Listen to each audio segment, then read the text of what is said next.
Show me the money.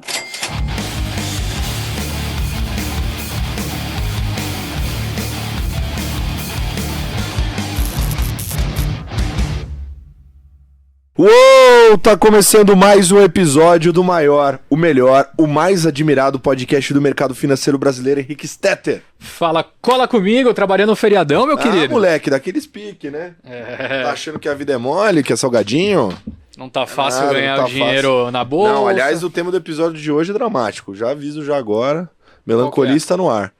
Ah, cara, a gente tava lá no nosso comitê de conteúdo lá, com a turminha do Infomani e tal, aí aparece um quadrante que a gente monitora os temas que as pessoas mais estão pesquisando ali, procurando saber e tal. Aí lá em cima, assim, tá, multimercados, entre os temas mais procurados. Não é normal. E não é normal, a gente olha galera falando muito de criptomoeda, de bolsa, de renda fixa especificamente, mas fundos é um negócio já que não é tão pesquisado assim, do nada o multimercado lá em cima, né? É. E aí você para pra entender o contexto, faz sentido, né? A galera tá perdendo dinheiro. O contexto é o seguinte, você tem aí a pior performance em termos gerais desde a crise do Covid de 2008, né? Uma queda aí dos fundos, o drawdown que a gente chama, né? Bem aguda. Então, muita gente aí que é cotista desses fundos perdendo dinheiro, depois de um período brilhante dos fundos que acabou sendo convite para novos cotistas. Então entrou muita gente nova, os fundos cresceram muito de tamanho, né? Muitos cotistas novos, muita gente investindo nesses produtos agora, e aí de repente eles se deparam com um dos piores anos da história na sequência que eles entram no fundo, né? Então testa aquela convicção do longo prazo, né? Então... porque você pega a performance ali 2021, ainda foi bem porrada. Aí no ano passado a gente pegou aquela trend de tomada de juros americanos. E aí eles ganharam muito dinheiro. Boa parte dos fundos fizeram ali o melhor ano da história em retorno. SPX, por exemplo, aí, que é um dos grandes nomes, melhor ano da história. E aí depois você vira o ano... O cara que devolve não muito bem a tese, exato, só via ganhando o negócio, só subia. Mais do que devolve. E o multimercado tem um problema que, assim... O que é fundo multimercado? Pode ser muita coisa, né? É muito amplo essa denominação. Multi quer dizer o quê? Pode ser macro, multimercados, vários mercados diferentes. Né? Pode ser macro, pode ser long short, pode ser fundo de evento, tem um monte de coisa ali no meio. Perfeito. E é uma caixa preta, muitas vezes. A galera não entende o que tá rolando ali dentro, né? Então, é uma situação complicada. E que tem gerado dor de cabeça, menos até pra gente, né? Mas pra você, né? Mas pro Guilherme Anversa, que tá hoje aqui com a gente, é o nosso convidado do episódio de hoje, vai ter esse objetivo aí de tentar... desmistificar. Exato. Bom, ele já apareceu centenas de vezes aqui na nossa bancada, já apresentou e apresenta programa com a gente, é podcaster há um tempo já também, mas eventualmente para quem tá caindo de paraquedas aqui pela primeira vez, já que o tema tá sendo tão procurado, quem é Guilherme Anversa no mercado em 30 segundos? Fala, Colasso, Stetter, prazer estar com vocês aqui. Hora difícil, né? Hora difícil para a gente falar de fundos multimercados. Rapidamente sobre mim, basicamente aí quase 10 anos de XP dedicados à área de Asset Allocation, Fund of Funds, dentro da XP Advisory, que é uma gestora aí de mais de 50 bilhões de reais. 15 anos aí fazendo isso, então sou um empregado aí que sempre dedicou a carreira a esse mandato de Asset Allocation, Fund of Funds. Já vi ciclos bons, já vi ciclos ruins, e agora estamos num ciclo bem ruim aí que a gente vai conversar sobre esse momento aí dos fundos multimercados. Tá mais fácil ser torcedor do Colorado ou alocador de fundo multimercado? Depende da semana. Tem muita volta. Tá com bastante volatilidade aí, tanto no futebol quanto na pessoa jurídica, não tá fácil. Pois é. E o legal é o seguinte, H, que eu acho que é importante explicar. A gente quis fazer uma dinâmica bem especial para esse episódio. O Anversa, amigo nosso, a gente virou pro Anversa e falou: Anversa, seguinte, você não vem para essa bancada aqui para ficar falando de longo prazo, que é para deixar o dinheiro lá, não. A gente quer profundidade. A gente quer que você venha e dê uma aula, a gente quer dados, a gente quer informação. E aí ele levou o negócio a sério, Henrique. Pô, fiquei sabendo que tem PPT hoje. O quê? Passou as últimas semanas junto ao time ali fazendo um estudo mega profundo, pegando vários dados diferentes para entender o que de fato está acontecendo. Ele vai compartilhar hoje com todos vocês. Então, para você que está no podcast, talvez você não veja os gráficos, tá? Então vale a pena, de repente, dar um pulo aqui no YouTube também, no nosso canal, e aproveita e se inscreve também aqui, tá? Que a gente tá arrumando uma plaquinha do YouTube. Então ele vai mostrar esses gráficos, esses números, esses dados aqui hoje, e ele vai lançar um relatório também, baseado nisso, que vai ficar aí para todos vocês acessarem. Então se você estiver no podcast, depois você consegue eventualmente até abrir o relatório junto enquanto você tá ouvindo e dando uma olhada enquanto ele explica. E tem disco aqui. Novo também do Anversa. Tem? Disco novo? Parece ele vai vir com o relatório. E ganhou o disco de ouro, 100 mil cópias vendidas também. Muito bem. O interminável drawdown de Guilherme Anversa. É isso. Para você que quiser ver os gráficos então, ou você abre o relatório, ou você vem aqui no YouTube, sentado na sua cadeira amarela do Stock Pickers, que se você não comprou ainda, você é maluco. Desconto Stock Pickers é o cupom para garantir 5% de desconto e frete grátis para todo o Brasil e ter a cadeira na sua casa. Fechou? Boa! Bom, vou começar o papo aqui já, então. Eu posso fazer uma pergunta mais básica antes do início da garoto! pauta? Ousadia! Foda-se a pauta, tem que ser assim. É, lógico. É isso aí, vai lá. Flexibilidade. O Anversa ele falou quando ele estava se apresentando o seguinte: já peguei vários ciclos de mercado. Boa, gostei. Eu queria te perguntar, Anversa, se você já pegou algum ciclo que se assemelha ao desse ano? Se puder até descrever um pouquinho o que você escutou, sendo talvez os principais problemas que a gente tem passado até o momento atual, fazendo essa analogia com algum outro que talvez já tenha ocorrido. Até foi uma das motivações de montar esse relatório, tá? Muito da provocação de vocês, poxa, é uma demanda que os investidores estão pedindo, eles querem entender mais o que está acontecendo com multimercados. Foi por isso que a gente montou um relatório que chama Fund of Funds Insights. A gente já tinha feito um para contar a história da indústria, qual que tinha sido o fundo mais antigo do Brasil, do Rockefeller e tal. E aí agora a gente quis atacar alguns mitos que são criados, né, algumas narrativas que surgem, que são comentários muito semelhantes ao que eu vi há não muito tempo atrás, ali 2013, 2014, que foi um período também um pouco de descrença com o fundo multimercado.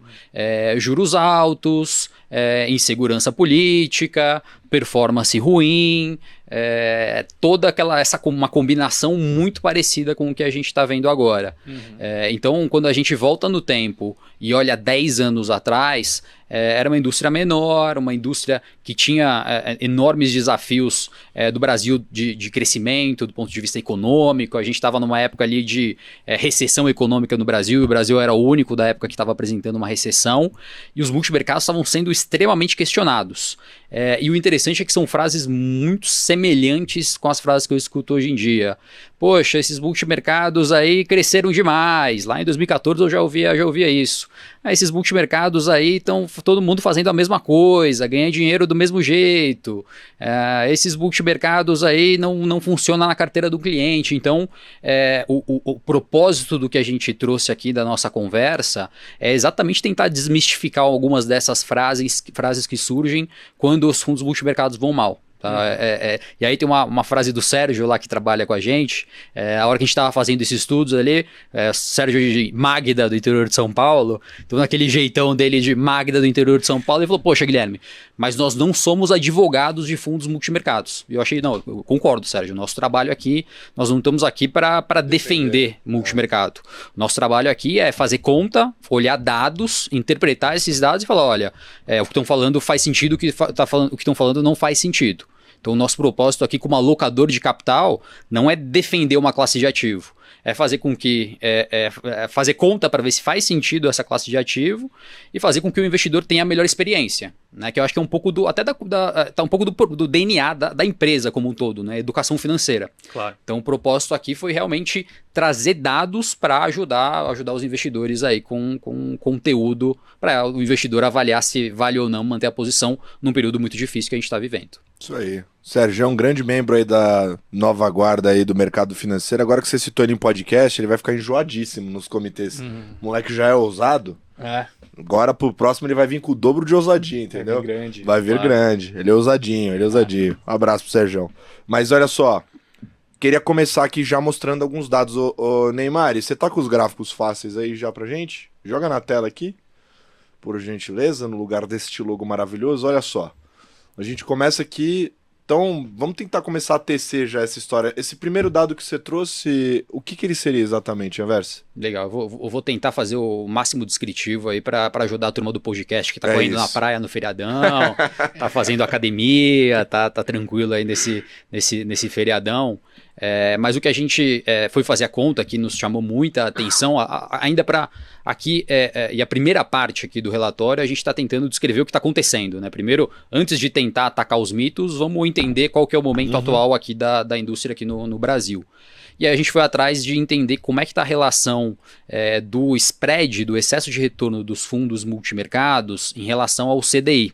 O quão distante esses fundos multimercados estão do CDI numa janela aí desde 2008, tá? E aí a gente pegou o IHFA, que é o Índice de Hedge Funds da Ambima. Então é um medidor, é uma cesta com os principais fundos multimercados do Brasil, e foi comparar com o CDI. E ver como está essa diferença desses multimercados em relação ao CDI. No momento atual, os multimercados estão com uma diferença próxima a 10%. Então, se a gente considerar um CDI aí próximo a 10% do ano, a gente está falando que a relação dos fundos multimercados de retorno está basicamente zero, né? Então, é uma diferença bem significativa em relação ao CDI agora nesse ano de 2023. E quando a gente volta no tempo, o último período que a gente tinha tido uma diferença tão grande foi, como você falou, foi durante o Covid, mas ainda assim não foi no mesmo patamar que nós estamos vendo agora. Durante o Covid, a gente chegou a um patamar, uma relação ali mais próxima a menos 8% de spread em relação ao CDI. Então, aí precisamos voltar um pouco mais no tempo. E aí até a pergunta do Stetter aqui dá para ver ali entre setembro de 2013 e setembro de 2014, veja que o spread ele não foi tão grande como a gente está vendo agora, tá? Só que ele foi longo. Então, você pegar ali, tem se a gente pegar por área, desde então ele é o período mais longo que a gente teve dos multimercados ali, distantes do CDI, em queda em relação ao CDI.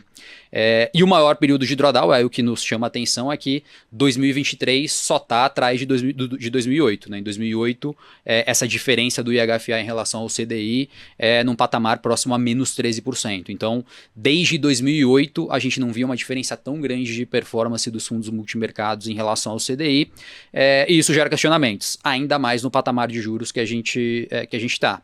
Isso traz o desafio maior para o investidor não ficar tentado a comprar o ativo da renda fixa, o isento, o IPCA, toda essa oferta que é muito boa, é muito interessante, mas vamos falar nas próximas páginas aí, que talvez compor ainda com um portfólio com esses multimercados, mesmo diante de um drawdown tão importante, pode fazer ainda sentido num pedaço da carteira das pessoas. O que me chama a atenção é essa banda, o tamanho dela, né? Realmente, então tá ruim há um bom tempo já, né? É isso. Por isso que incomoda tanto, talvez.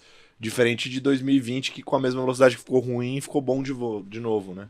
Vou roubar uma frase do Arthur Wichmann, também lá da XPA, que ele fala que o Covid foi um mau professor, né, para os investidores. Exatamente por conta desse teu ponto, né? O mau professor, porque caiu muito rápido e voltou muito rápido.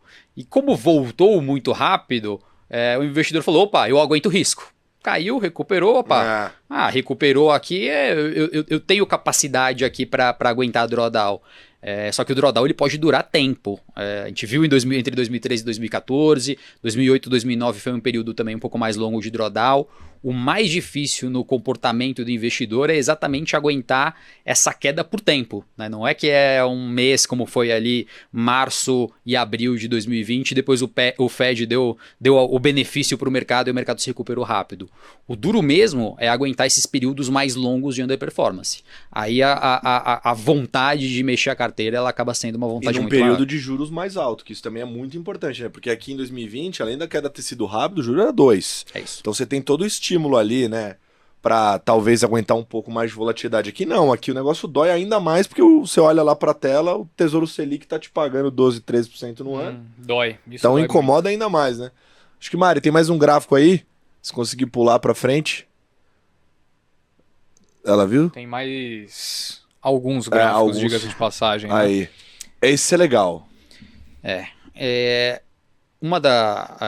O que a gente foi tentar investigar nesse momento do mundo multimercado, quais são os fatores, né? O que explica o período de underperformance que a gente está vivendo, né? E 2023 tem sido um ano onde a taxa de juros dos Estados Unidos, né, que acaba sendo o grande termômetro para os ativos de risco de maneira no mundo, né, de maneira geral no mundo, você precifica prêmio de risco a partir da taxa de juros dos Estados Unidos, e o que a gente tem observado em 2023 é que a volatilidade da taxa de juros dos Estados Unidos ela aumentou de uma maneira bem significativa.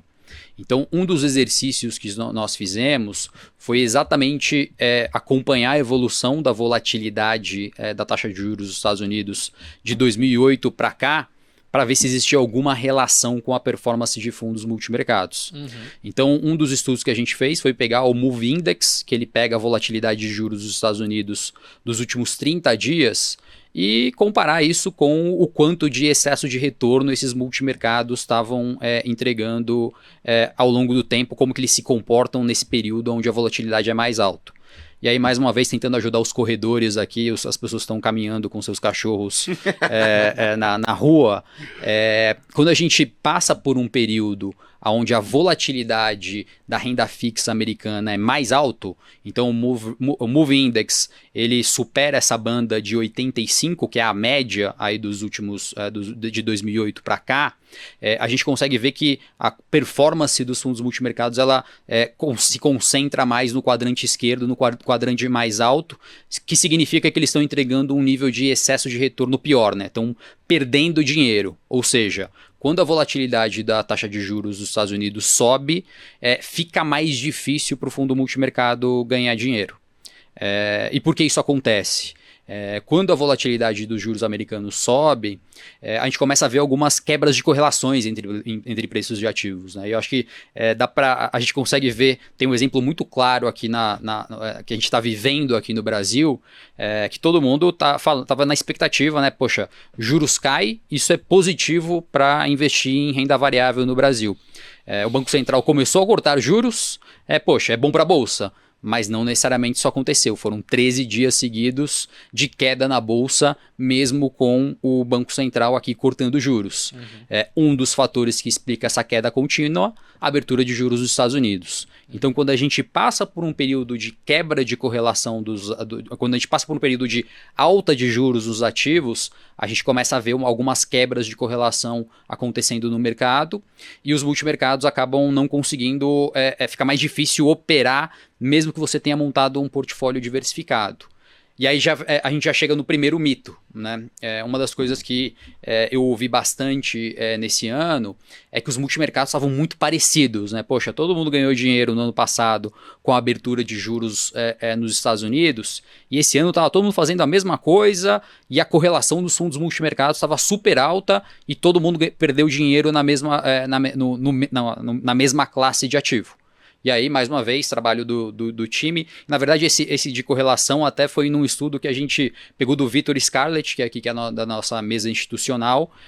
Ele tem um relatório bem profundo aí do momento atual da indústria de fundos multimercados. Acho que, Maré, é o próximo? Próximo slide. A gente, nesse slide aqui, a gente pegou o nível de correlação dos fundos multimercados, né, os principais fundos multimercados da indústria, estudo do Vitor Scarlett. E quando a gente olha a correlação entre os fundos, né, pegando uma amostra aí de mais de 8 anos, e a gente vai para janeiro de 2023, em janeiro de 2023 essa correlação estava muito próxima a zero. Uhum. Ou seja, os fundos multimercados eles não estavam com uma correlação muito alta, eles não estavam operando os mesmos ativos, muito pelo contrário, eles estavam no low da história, né? E o que é mais interessante aqui, até é que se a gente olha uma fotografia de 2016 para cá, a correlação vem diminuindo. O que é muito bom para o investidor, né? Quando os fundos estão mais correlacionados, eles estão operando ativos mais semelhantes, estão na mesma ponta, mas a realidade é uma realidade bem diferente. A realidade é que essa descorrelação entre os gestores ela aumentou e ela atingiu o menor nível dos últimos 8 anos em janeiro de 2023. Então isso somado a essa volatilidade da taxa de juros americana, onde a gente tem essa quebra de correlação entre ativos, isso explica muito bem que não é um vetor que explica a má performance do gestor. Foi o movimento de dólar, foi o movimento em juros, foi o movimento nas bolsas, foi o movimento nas commodities. Essa diferenciação entre as classes de ativos que quebraram as suas correlações explicam esse período aí mais duro que a gente está vivendo no mundo de multimercados. Sabe o que é complicado? Além desses fatores que a gente está falando dos juros, e aí eu vou dar meu pitaco. O pitaco você gosta quando chega assim na colinha. Essa é a parte boa. Cara, quando você está tendo problema geopolítico, você tem uma quebra de correlação de várias classes de ativos ainda mais acelerada, né? Então, se você está com juros altos e ainda você tem problema geopolítico, começou ali em 21 e a gente está com agora um outro, né? Agora está duplicado. Isso só dificulta ainda mais essa situação que você descreveu, né? Exatamente, aí a gente começa a ter efeitos secundários no petróleo, a gente começa a ver... no ouro agora. A commodities de maneira geral, isso pode afetar as inflações, e aí o que dá mais trabalho aí para o Fed, principalmente na condução de política monetária, e enquanto o Fed não definir, né, o caminho que ele vai seguir na taxa de juros, nós aqui em mercados emergentes a gente fica muito sujeito à flutuação dos juros dos mercados desenvolvidos, a gente acaba sendo reflexo do que é esse juro no mundo. Então, só para tangibilizar melhor a ideia, a gente está falando de um dos períodos mais longos de drawdown e mais agudos também, desde 2008. E a gente tem aqui uma clara imagem de que aquela história que todo mundo perdeu dinheiro vendendo bolsa americana talvez não seja tão verdade assim. Porque, perdeu dinheiro, na verdade, com vários fatores. Exato, a correlação ela tá, na verdade, aqui num dos seus patamares mais baixos nesse período que foi tão ruim para os multimercados. Então eles perderam dinheiro de forma diferente. É isso aí. Entre si. Tá, ficou mais claro. Acho que agora a gente começa a entender um pouquinho mais a situação. Mário, se quiser passar o gráfico. E para nós, alocadores de capital, isso ainda é mais difícil. Porque quando a gente faz o trabalho de diligência do gestor, a gente está buscando exatamente descorrelacionar a carteira. Claro. Como você falou no início, né? O multimercado não é uma coisa só. Tem o macro, tem o long short, tem o quant, tem o macro trading, o macro global, alta vol. E no mundo de alocação de capital, você está buscando descorrelacionar, comprar gestores que operam classes diferentes. Só que a gente está vivendo um momento que mesmo você fazendo essa descorrelação, o drawdown está acontecendo. Você não está tendo benefício aqui nesse momento de montar um portfólio diversificado para conseguir defender melhor o portfólio. Curioso. E aqui? Esse negócio é um negócio interessante porque a gente estava discutindo antes do programa começar. Aqui mais uma vez aí me volta bem a cabeça lá de 2013 e 2014, que é o famoso, o multimercado só ganha dinheiro com o Kit Brasil. Só ganha dinheiro quando o DI fecha, né? O Kit Brasil é quando os ativos do Brasil aqui vão bem. A bolsa anda, o DI fecha e o real se valoriza. Então esse é o famoso Kit Brasil. E aí, mais uma vez, trabalho do time de olhar os dados e vamos falar, será que eles só ganham dinheiro com o Kit Brasil? E aí o trabalho nosso aqui foi regredir as cotas do IHFA com os 4 principais indicadores aqui do Brasil, né? O IMAB, ligados aos ativos de inflação, o IRFM, ligados à taxa de juros pré-fixada, o câmbio, dólar real, e a bolsa. Então, vamos avaliar aqui nos últimos 5 anos se os multimercados eles ganham dinheiro numa única direção. Ou a bolsa está valorizando, ou a bolsa está desvalorizando. O que é esse ambiente que a gente consegue definir a performance do fundo multimercado? E aqui já uma boa notícia. Tá? Que os multimercados eles apresentam uma simetria positiva de retorno independente do cenário para essas classes de ativos. O que significa essa palavra bonita essa frase bonita que eu falei? Que esses gestores eles ganham dinheiro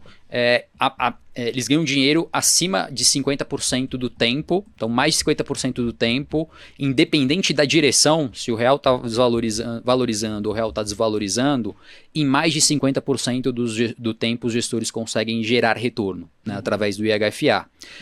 Existem alguns mercados que são mercados que acabam favorecendo numa magnitude mais profunda, mais ampla. Então, quando tem fechamento da NTN-B ou quando tem valorização da bolsa, isso é mais positivo. Então, por exemplo, quando a bolsa subiu nos últimos 5 anos, em 88% do tempo foi possível gerar valor através de fundos multimercados. Me chamou muito a atenção aqui o mercado de pré-fixados.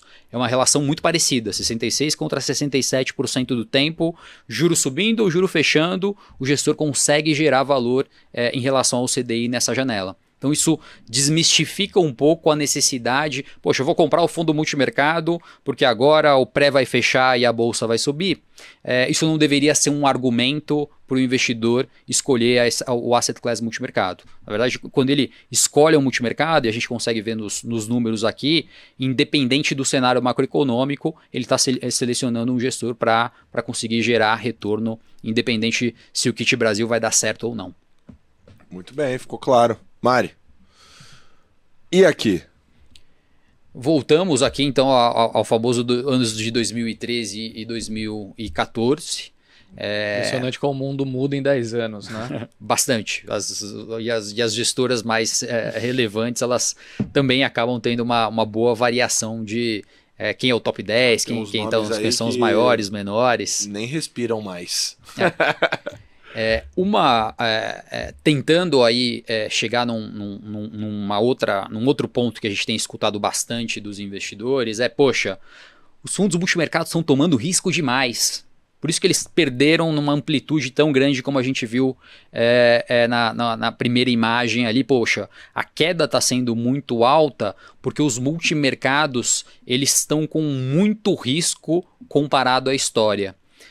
E aqui a gente fez um exercício de olhar como é que era a indústria em 2013, há 10 anos atrás, e como a indústria está posicionada agora em 2023.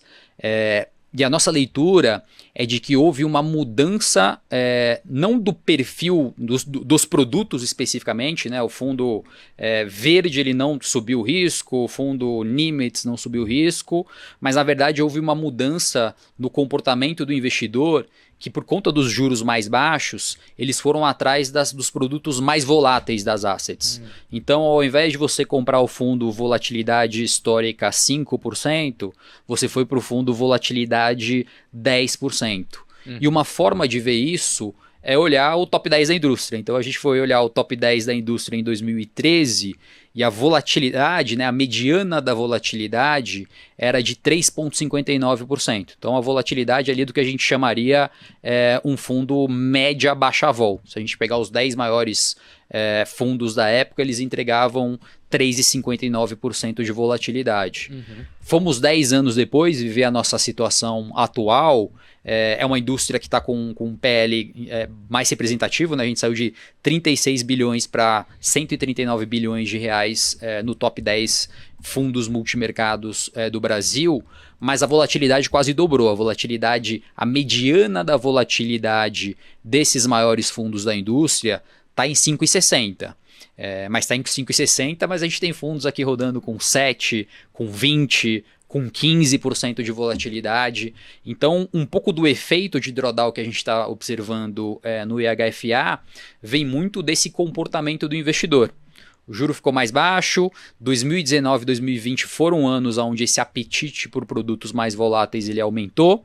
Isso fez com que a concentração do volume alocado nesses gestores nos produtos mais voláteis aumentassem. E aí quando o drawdown vem num produto mais volátil, a dor é maior.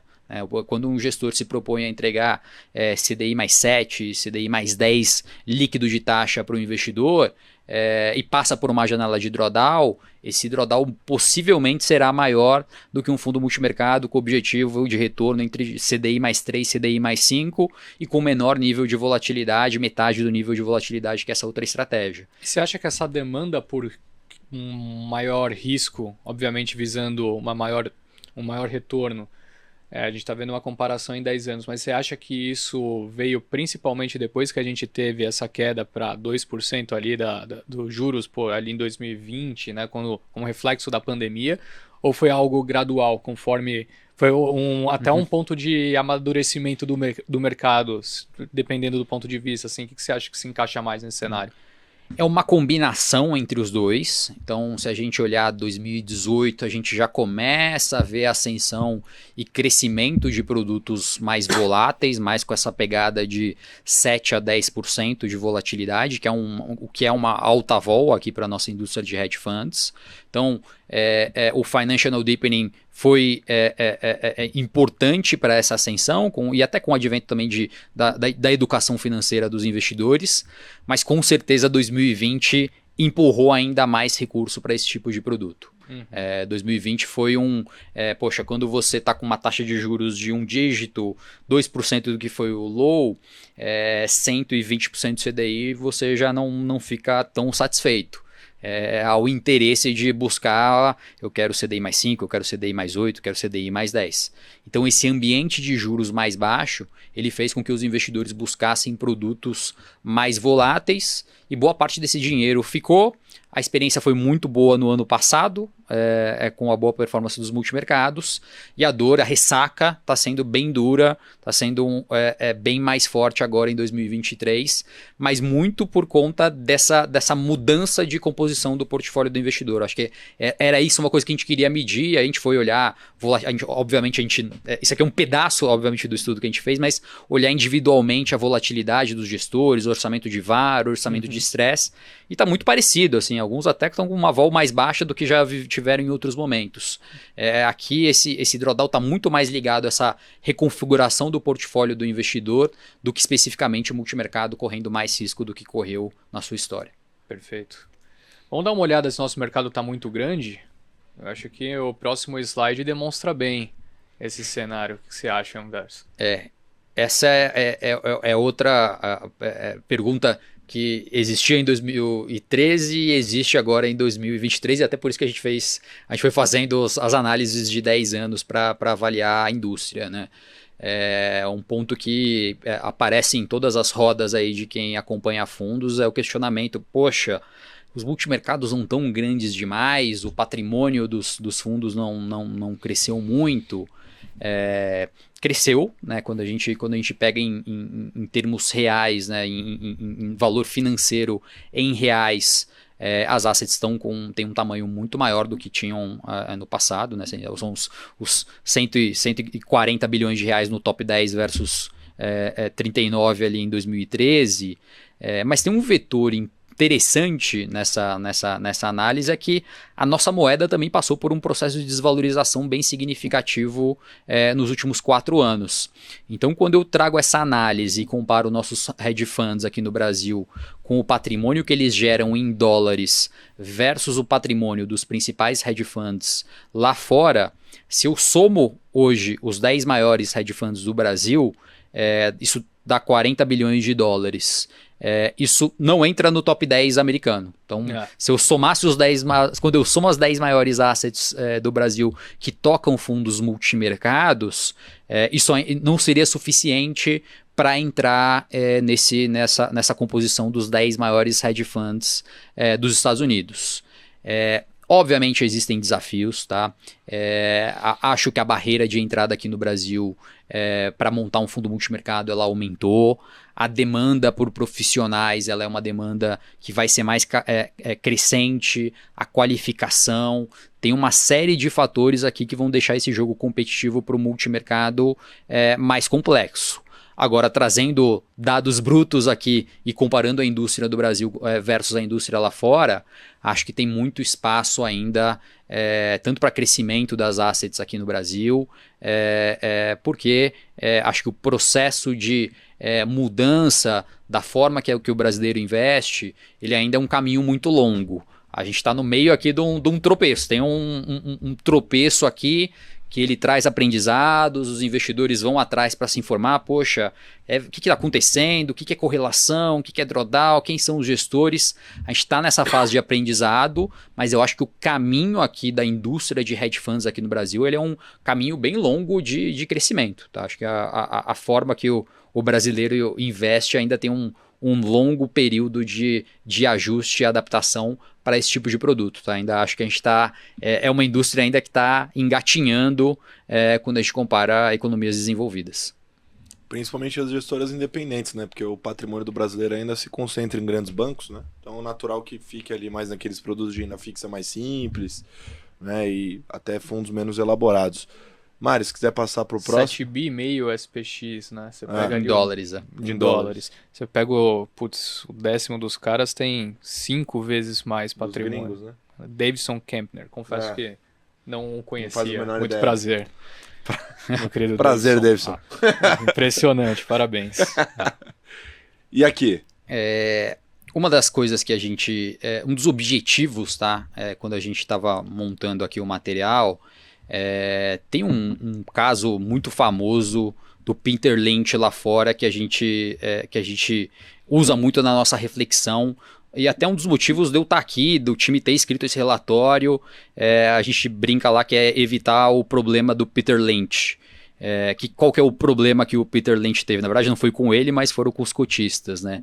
Se a gente pegar o Peter Lynch, ele foi gestor ali da Fidelity, ele tinha um fundo de equities, tá?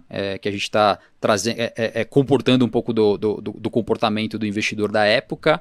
Entre 1977 e 1990, o Peter Lynch ele teve 30% de retorno anualizado. Então, poxa, botei 10 mil reais no fundo do Peter Lynch, tirei mais de 270 mil reais num período de 13 anos. Então, poxa, um ótimo retorno. Parece Bitcoin antigamente. Como se fosse isso. Mas você teria superado vários indicadores de mercado, o S&P, a renda fixa americana. Então, um período longo, 13 anos, um ótimo retorno.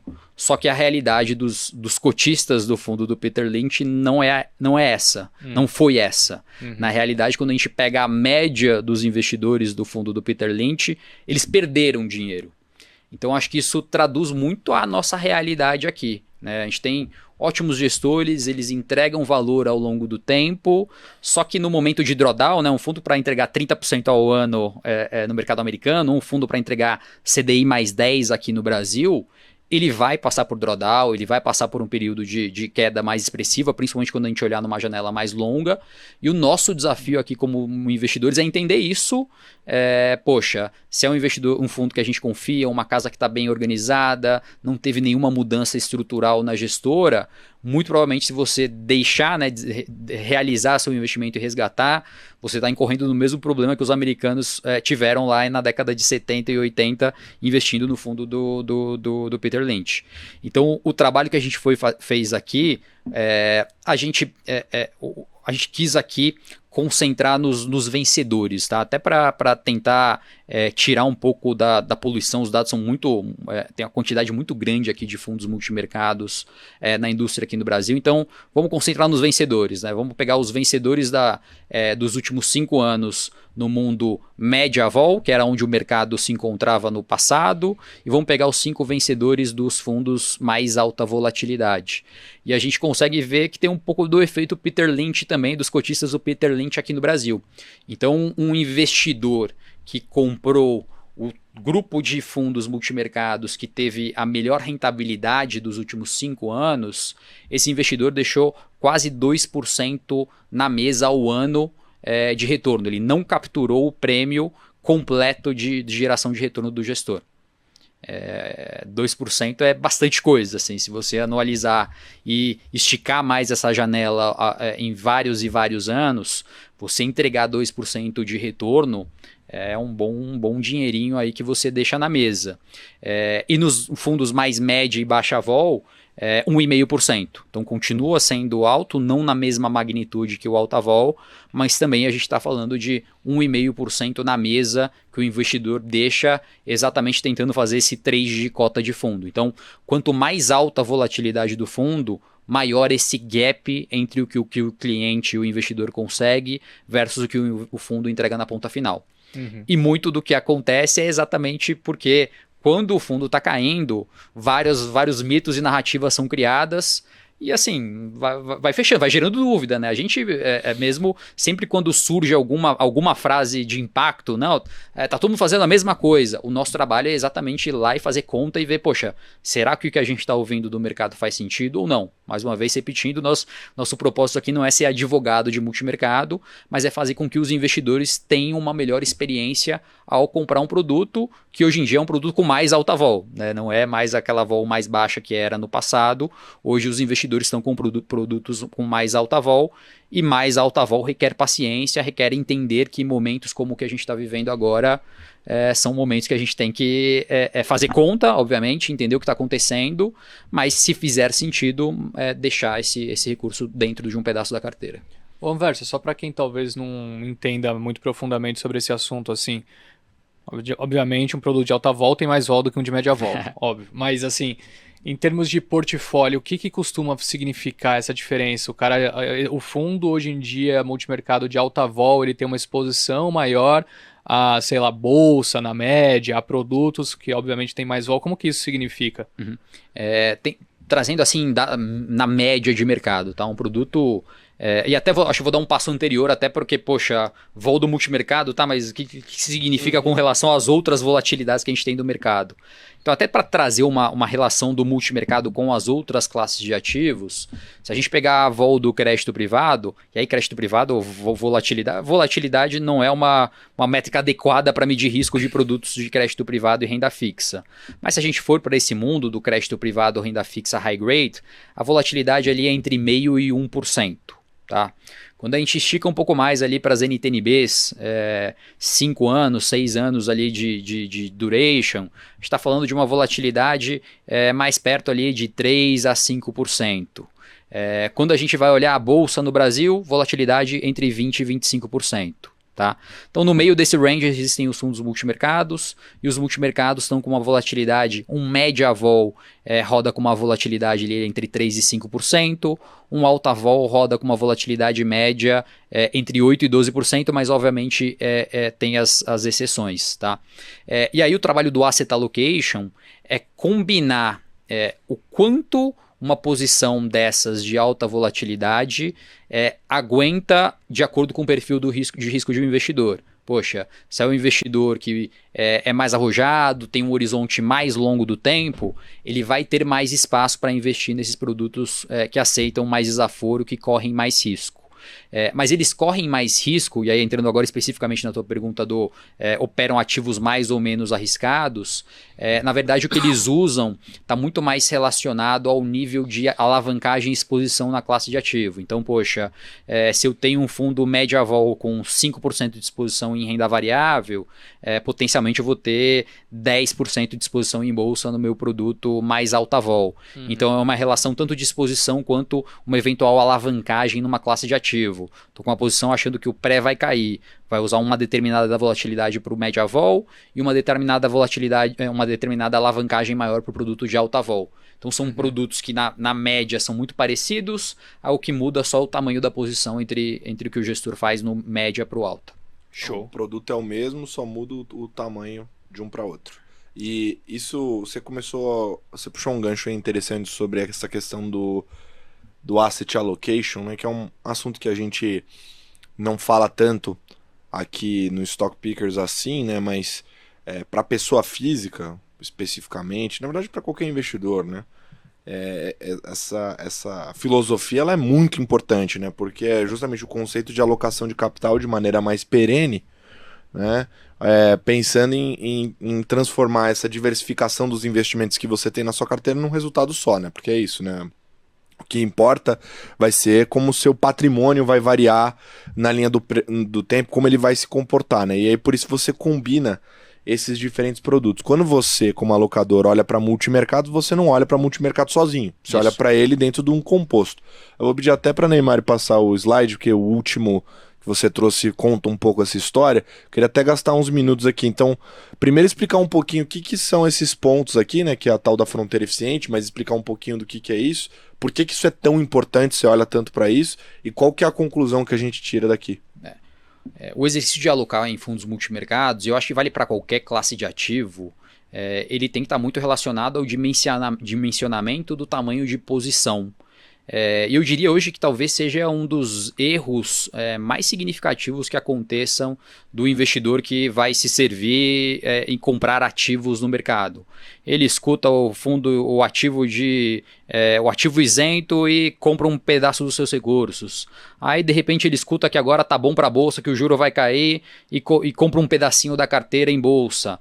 Ah não, agora poxa, os multimercados estão indo super bem, agora eu vou comprar um pouco mais da minha carteira de multimercados. Mas ele não para dar o passo anterior para refletir, poxa, quanto que eu vou ter de fundos multimercados na minha carteira? Quanto que eu vou ter na minha carteira de ativos isentos, de ativos ligados à renda fixa?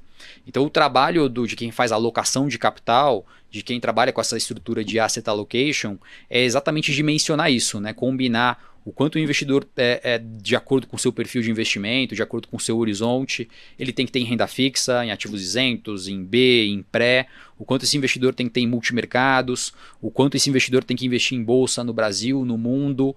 Eu acho que esse é um exercício, talvez seja um dos nossos grandes desafios, trazer isso para o investidor, né? A importância dele entender que ele tem um portfólio, ele tem uma carteira que ele tem que diversificar, que ele tem que pensar no patrimônio dele, qual que é o nível de volatilidade que ele está correndo, qual que é o objetivo de retorno. Poxa, se eu quero ter um retorno na minha pessoa física de CDI mais 8, ela é uma carteira que vai ser completamente diferente de um portfólio de um investidor que quer ter CDI mais 2. O quanto tempo eu vou ficar investindo para chegar nesse CDI mais 8? São discussões que são muito importantes e eu acho que elas não acontecem. Assim, elas são discussões que elas ficam meio de, poxa, agora é cripto, agora é bolsa, sempre é o produto da vez e ninguém para refletir o seu portfólio de investimentos.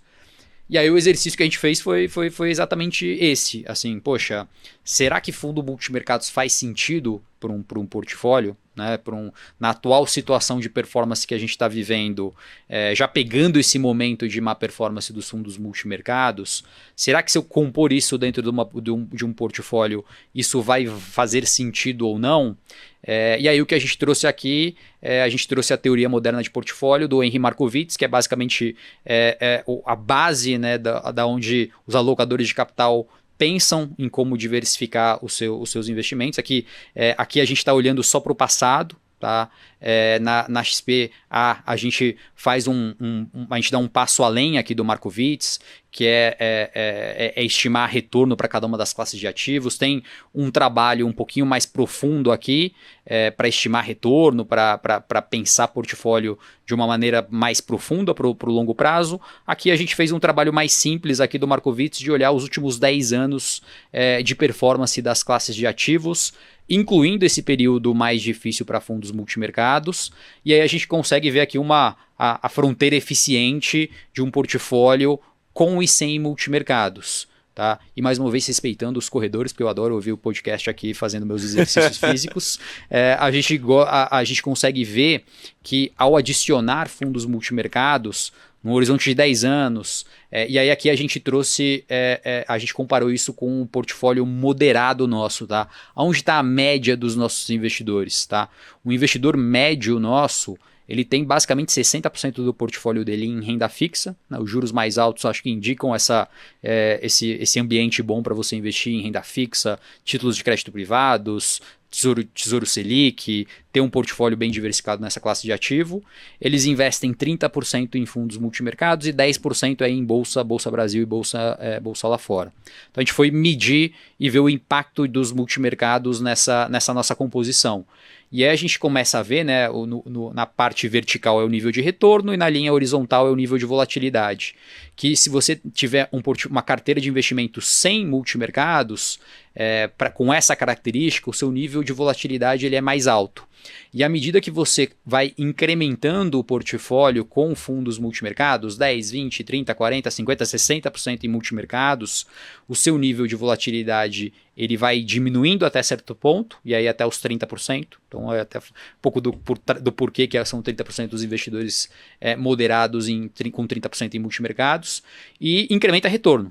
Então, assim, para quem está pensando em portfólio, as conclusões são bem importantes aqui quando a gente roda esse estudo de fronteira eficiente. Você investir em fundos multimercados na última década, isso incrementou em 0,5% o seu retorno, então traz mais retorno, um retorno anualizado, então você está adicionando retorno dentro do seu portfólio, a sua volatilidade cai e com consequência, né, o mercado adora olhar o índice de Sharpe, o índice de Sharpe, né, que olha o seu excesso de retorno em relação à taxa livre de risco, que é o CDI, em relação à volatilidade, ele aumenta. Então, ter fundos multimercados num tamanho adequado no seu portfólio vai te entregar mais retorno, com menos risco, melhor Sharpe. Então, acho que essa é a combinação e esse é um dos motivos aqui quando a gente pensa asset allocation, mesmo com esse spread negativo, mesmo com uma experiência super complicada que a gente está vivendo em 2023, quando eu rodo o modelo de asset allocation aqui, ele me indica que é um asset class que faz sentido ter na carteira dos investidores. O grande ponto de interrogação aqui é que vamos viver um ambiente de juros mais altos, talvez por mais tempo, por conta dos Estados Unidos. A grande dúvida que a gente tem aqui, e aí pensando no comportamento do investidor, é se o investidor ele realmente quer continuar buscando esses produtos que buscam CDI mais 5, CDI mais 10 com mais alta volatilidade, ou se esse ambiente de juros mais altos ele vai fazer com que o investidor fale, não, olha, quero ir para um perfil de risco mais baixo, não quero, abro mão do CDI mais 5 com alta volatilidade e volto para o patamar de 10 anos atrás. Esse o grande questionamento que a gente tem, se a gente vai voltar a 10 anos no tempo e se daqui a 1, 2 anos aqui, quando a gente olhar de novo como estava a indústria e como ela foi evoluindo, se o dinheiro voltou a migrar para produtos menos voláteis, né? E os indicativos que a gente tem até agora vão nessa direção. Mais de 80 bi nesse ano saindo de fundos multimercados. Eu sinto que tem aí um caminho longo para que os investidores voltem a olhar essa caixinha de fundos multimercados com melhores olhos, mas aí infelizmente eu acho que eles vão estar quando olharem novamente vão estar olhando pelo mau motivo, que é simplesmente motivados por uma eventual retomada de performance dos gestores. Então isso é interessante, né? Aqui com esse slide a gente conclui que você não aloca dinheiro em fundo multimercado só porque vai ser descorrelacionado. É porque no longo prazo vai fazer você ganhar mais dinheiro, reduzindo o nível de volatilidade da sua carteira. Ou seja, você torna a sua carteira de investimentos mais eficiente. É basicamente isso. É exatamente isso, e só que o tempo é fundamental. Fundamental, porque você pegou uma janela de 10 anos. São aqui, 10 anos. É isso. São 10 anos para você usufruir dos benefícios dessa diversificação, desse nível de retorno mais alto. Não tem muito segredo. À medida que você vai para estratégias mais voláteis, à medida que você vai buscar produtos de mais risco, tem que ter uma palavrinha que deveria vir em toda recomendação, que é: aqui você vai ter que ser mais paciente. Aqui você vai ter que tomar um pouquinho mais, vai ter que ter um pouquinho mais de estômago para aguentar os momentos das vacas magras, que é onde a gente está exatamente vivendo agora nesse asset class. Perfeito. Bom, essa primeira parte do episódio era para o Anversa mostrar essa apresentação do relatório que a gente vai disponibilizar para vocês depois. Mas agora começa aqui uma partezinha de tete a tete comigo com H aqui. Então, eu tenho algumas questões, inclusive você deu gancho para uma delas agora há pouco, mas eu queria ressaltar uma das que você passou aí rapidamente por cima, né?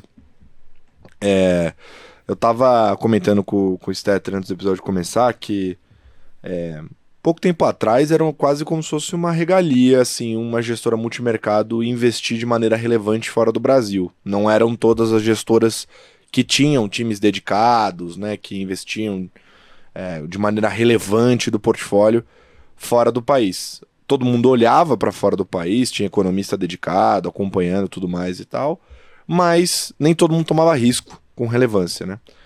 2020 para cá, isso mudou. As gestoras ganharam tamanho, investiram em equipe, né, foram ganhando ali mais espaço.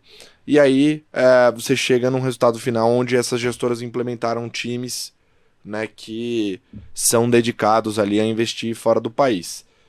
Bom, a gente teve um ano brilhante ano passado em relação a isso. Todo mundo ali capturou aquele movimento de juros nos Estados Unidos que a gente já citou aqui centenas de vezes no Stock Pickers. Então foi um ano onde essa mudança de estilo foi positiva.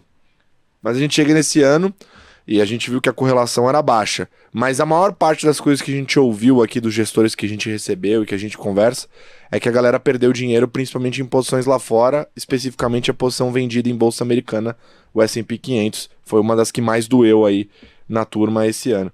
Eu queria te perguntar, Anverso, o seguinte: a gente pode considerar esse movimento que foi feito pela indústria uma mudança de estilo? Ou seja, a galera que estava acostumada a operar ciclo monetário no Brasil, olhar para o Banco Central, ler a ata do Copom, agora começa a olhar para o Fed, agora começa a querer operar ativos lá. Isso é uma mudança de estilo ou não? A gente teve realmente uma mudança que veio com investimento, com infraestrutura, com bons profissionais para conseguir operar esses mercados?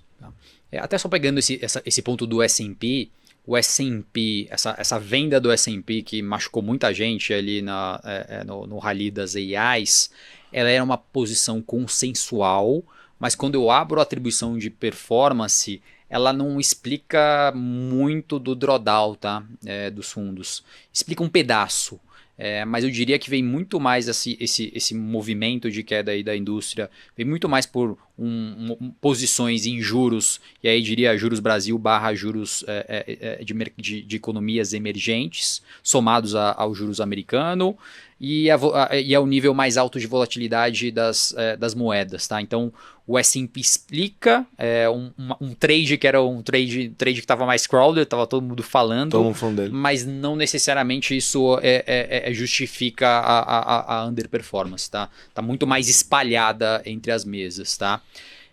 Sobre o ponto, né, de internacionalização dos gestores, acho que são casos e casos, tá? E é o trabalho de avaliação e diligência de monitorar e aprovar um gestor.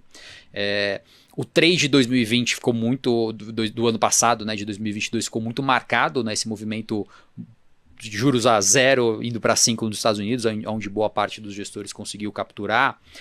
Mas uma parte importante, principalmente das maiores assets, elas já vêm fazendo um processo de internacionalização aí, diria que entre 6 e 8 anos, tá? Devagarzinho, contrata um time específico no departamento econômico para olhar mercados emergentes, contrata um time para olhar o mercado desenvolvido, monta o escritório fora do Brasil. Então, o processo de internacionalização das grandes é um processo que já é contínuo e ele já aparece na atribuição de retorno dos gestores ao longo aí dos últimos tempos, mas obviamente no ano passado numa magnitude maior, tá?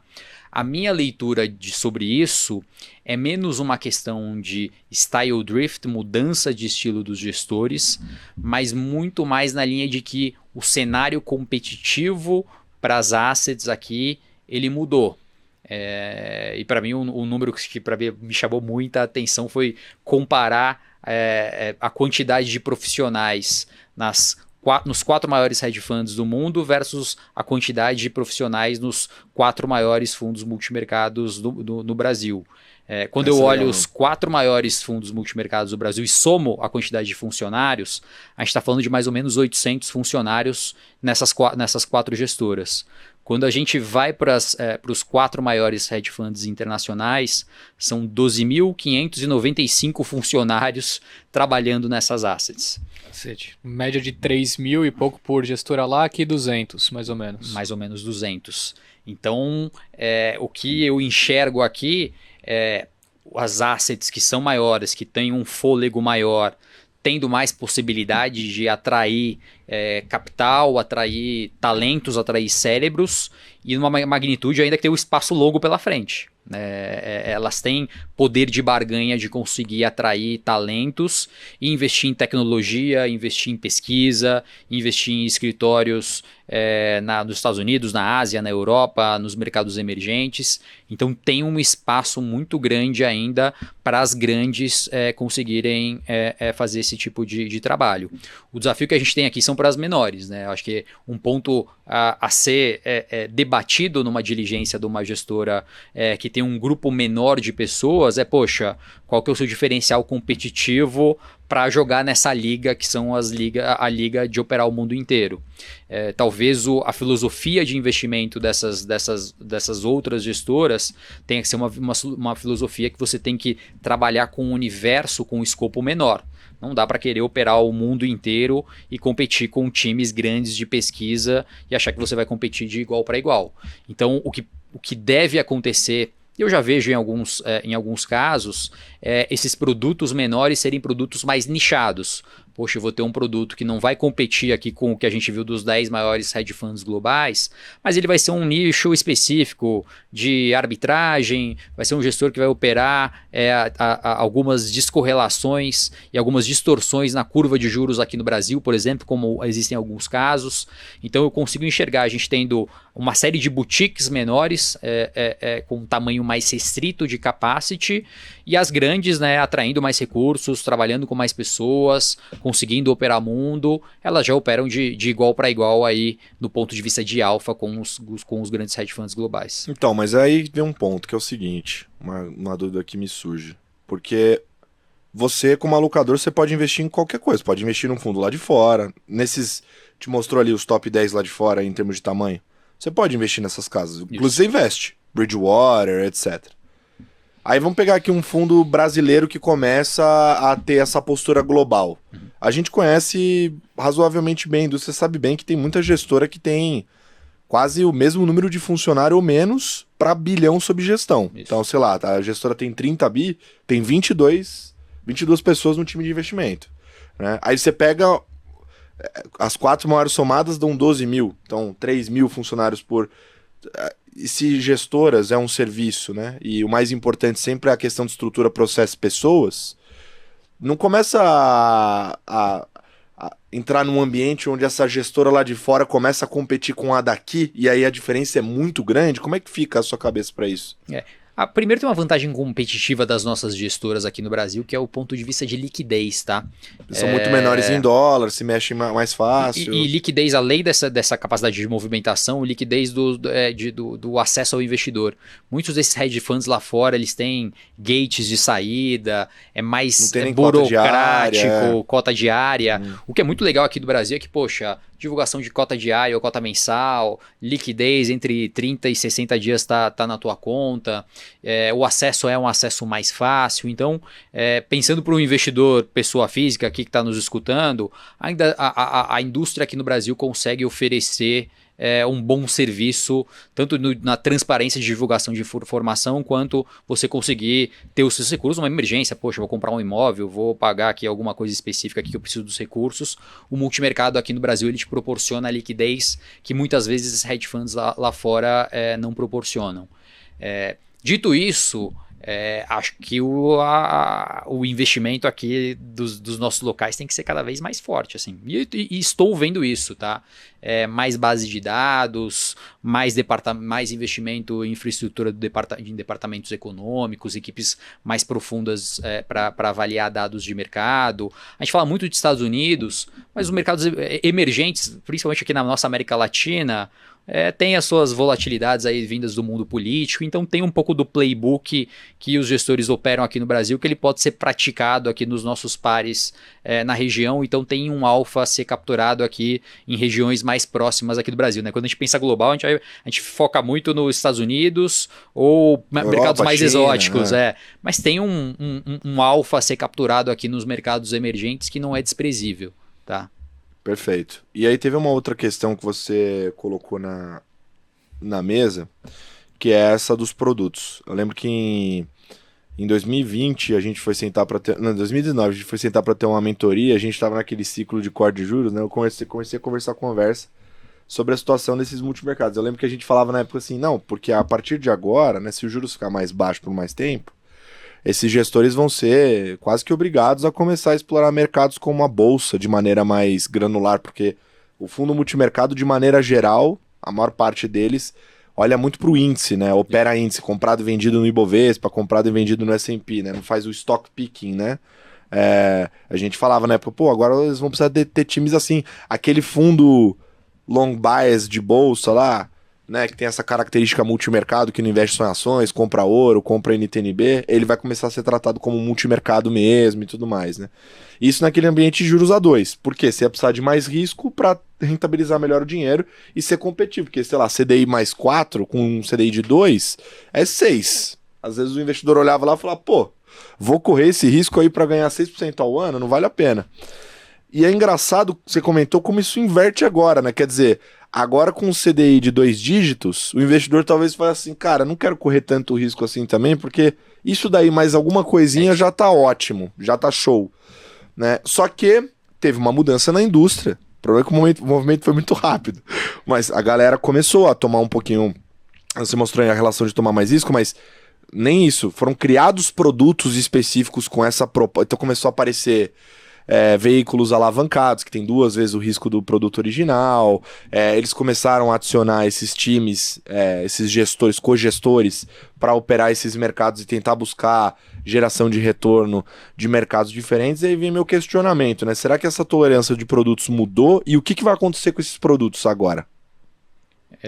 Realmente, 2019 a minha cabeça era uma cabeça muito de que uma indústria que era e ainda é muito concentrada em fundos macro, a gente ia ver uma demanda mais crescente para equities hedge, fundos equity hedge, long biased, quant, arbitragem. A gente ia ver o surgimento e crescimento de produtos mais descorrelacionados com os produtos multimercados macro tradicionais. Que é o financial deepening, é isso, é o mercado ganhando complexidade. Voltamos a algumas casas, acho que isso ainda vai acontecer numa magnitude mais profunda, mas isso depende de um ambiente de juros mais baixos aqui no Brasil. Para o teu ponto específico do comportamento do investidor, primeiro tem o que eu acho que ele deveria fazer e depois o que ele vai fazer. Tá? Primeiro, o que eu acho que ele deveria fazer, que é um pouco do exercício que a gente está fazendo aqui, que a gente mostrou. Poxa, o quanto eu tenho de multimercado na minha carteira? Tá, tem menos, muito, pouco, tentar fechar um pouco o olho para tomar uma decisão influenciada pela rentabilidade dos últimos 12 meses e fazer um exercício de olhar o portfólio. Poxa, 30% é muito, é pouco, 40% é muito ou pouco. Primeiro fazer esse exercício e, poxa, fiz o exercício, tem um prazo de horizonte longo de 5, 10, 15, 20 anos, poxa, o fundo alta vol ele continua compondo de uma magnitude sendo muito interessante para o portfólio de um investidor, mas sabendo que os soluços no meio do caminho vão continuar existindo. Isso é o que eu acho, é o exercício que deveria ser trabalhado. A minha leitura é que, infelizmente, ainda a performance dos últimos 12 meses ela é determinante para o investidor decidir alocar ou não. É a história do Peter Lynch que a gente estava falando, é a história que o investidor deixa, na média, 2% de retorno ao ano de um produto de alta volatilidade nos últimos 5 anos, mesmo num período onde a gente teve esse financial deepening. A minha leitura é que a gente ainda tem um período aí de pelo menos 6 meses bastante complicados aqui para a indústria, onde o investidor não vai fazer esse exercício de pensar na carteira, pensar no portfólio num horizonte mais longo e simplesmente vai ceder à tentação do juro alto, dos produtos isentos, dos produtos de renda fixa da moda e vai encher a carteira desse tipo de produto e vai deixar de pensar asset allocation e a gente vai ver a continuidade, infelizmente, desse fluxo de saída para os multimercados de maneira geral, tá? Acho que ainda é uma onda ainda mais forte que a gente vai ver e a gente vai demorar ainda um período aí de pelo menos 6 meses para voltar a ouvir, né, nos seus trending topics, multimercados como uma classe positiva. Isso 100% influenciado pela performance. E esse negócio que você está falando é interessante, Agazão, porque fica parecendo que a gente está falando com o investidor pessoa física, individual, que está lá na sua casa, né, olhando para o patrimônio. Cara, tem amigo meu, gestor de fundo, obviamente não multimercado, né, mas gestor de fundo, que tem multimercado na carteira, investiu, sei lá, faz 6 meses e tava me chamando para falar, cara, e esses multimercados aí, não sei o quê. Então, assim, é um negócio que pega todo mundo, entendeu? E esse tipo de explicação, eu acho que é importante para qualquer um que investe em multimercado, assim, independente do grau, se é profissional do mercado ou não, porque realmente é uma situação muito única que a gente está passando agora, então discutir, debater esses pontos é importante. Isso que você falou e esses multimercados, ela é a frase que eu mais escuto no meu dia a dia agora. Faz uns meses já. Como ali na XPA eu sou a pessoa que aparece nas horas ruins, né? Porque quando eu entro na reunião com o cliente, eu já falo pro cliente, se eu estou aqui não é um bom sinal, porque eu vou ter que defender alguma coisa, mostrar que faz sentido, ou algum fundo de crédito. Como eu olho crédito, bolsa, internacional, multimercado, se eu estou na reunião, provavelmente não é um bom sinal. E a frase que eu escuto de 4 a 6 vezes por dia numa reunião e esses multimercados? É essa frase padrão e obviamente o propósito nosso de escrever, de estudar é justamente tentar tirar um pouco da emoção na tomada de decisão, que ela acaba sendo mais forte nesses momentos mais difíceis, e trazer dados. E o tempo inteiro que a gente eu até gosto de participar de reunião com o cliente, exatamente porque sempre pode surgir uma teoria nova, né? Tem alguma teoria nova, alguma frase, não, o gestor multimercado não ganha dinheiro em dia de chuva. Caramba, vamos lá botar a turma para fazer conta aqui para ver se em dia de chuva realmente o fundo multimercado não ganha dinheiro. O nosso propósito aqui é fazer conta e ver se faz sentido ter ou não um investimento dentro do portfólio. É engraçado que a gente foi sentindo esse problema vindo aos poucos, né? Você lembra que há um tempo atrás a gente virava para os convidados e falava assim, e a bolsa, hein? E agora a pergunta na mesa é os multimercados. É verdade. O meu medo é chegar num ponto e falar, e o tesouro, hein? Aí você fala, puta, agora já é. E o Tesouro Selic, hein? E o default, hein? Mas vamos lá, deixa eu só tirar uma dúvida que acho que é importante a respeito desse ponto, porque o Anversa, ele não é o cara que só fica boa parte do tempo conversando com os fundos, mas ele conversa também com as pessoas que conversam sobre os fundos, né? Então, naturalmente, você está conversando direto com a fonte, às vezes você está ouvindo os buchichos, os boatos, que às vezes são válidos, outras vezes nem tanto. Agora, lá, conforme a gente viu aquele bull market em 2019, seguido por uma Selic a 2, por mais que tenha sido por um motivo ruim, mas fato é que ajudou o mercado a andar por um tempo, muitas gestoras foram sendo criadas, né? E agora a gente está passando exatamente pelo momento inverso dessa daí, até você acabou de falar, né? Esse ambiente de resgate só dificulta a missão de quem está começando agora. O quanto o investidor deve se preocupar com essa história? A gente deve ver um movimento de consolidação? É possível que a gente veja gestoras fechando as portas? Como que está esse cenário? Esse movimento de consolidação das gestoras, ele acelerou nos últimos 2 anos. Tá? Então, se a gente pegar 23 até 22 e 21, a gente está falando ali de mais ou menos 25 eventos, ou de M&A, ou de compra entre as assets que aconteceram nesse meio do caminho. Só que tem um fator interessante. Mesmo com esses M&As acontecendo, a quantidade de assets no Brasil ela só aumenta. Então a gente está falando de um universo de mais de 950 assets aqui no Brasil. Então a gente ainda passa por um período de crescimento em assets. Vocês conversaram na semana passada com uma tese até que tem surgido uma quantidade maior de gestores que são ativos em situações especiais, muito relacionado com a condição de crédito que a gente está vivendo aqui no Brasil. Uhum. Então são 2 universos, tá? E essa é uma coisa que também fui olhar dados, né? Poxa, a quantidade de gestoras vai diminuir, e na verdade nos últimos 3 anos ela só aumenta. Na verdade, nos últimos 10 anos ela praticamente dobrou. Então, quando eu faço essa reflexão de quantidade de gestor, muito provavelmente ela deve continuar aumentando, vão ter produtos em nichos específicos que assets vão poder surgir para atender a demanda do investidor, mas acho que permanece válido o teu ponto. E aí algumas formas para você conseguir monitorar o seu investimento, a asset que você tem em posição, que pode passar por um cenário de fechar ou ser adquirida, é acompanhar a evolução do patrimônio da gestora. Tá? Então, mensalmente a Ambima divulga um ranking de gestores que você tem lá o patrimônio do fundo, das gestoras, né, do tamanho das gestoras. Então, ter esse termômetro do crescimento ou não da gestora que você está investido, acho que pode ajudar o investidor numa eventual encerramento da gestora. E um ponto interessante, né? O encerramento não necessariamente significa que o fundo quebrou, defaultou. Na verdade, a gente já viu isso acontecer aí nos últimos tempos e que são 2 caminhos, né? Ou o fundo devolve recursos para o investidor, ou ele faz uma junção com uma outra outra asset e o investidor decide se ele quer continuar ou não nesse novo produto. Então eu diria que é menos uma preocupação contra algum risco sistêmico, né, algum risco de descontinuidade do produto, mas acho que o desafio é muito grande para a indústria. A gente devemos continuar vendo esse nível de consolidação ali entre 25 e 30 deals acontecendo aí pelo menos nos próximos 2, 3 anos. E quando o cara começa a receber bastante resgate, isso é verdade que isso se torna um grande detrator, às vezes na própria performance do fundo, por ele ter que desfazer de posições que ele não gostaria, enfim. Quando o cara, por exemplo, entra lá sei lá, tem vários sites aí que dá para comparar, entra no mais retorno, todo mundo entra. Chega no mais retorno, dá uma olhada lá, vê que o patrimônio do fundo está caindo frequentemente, ele começa a ficar preocupado.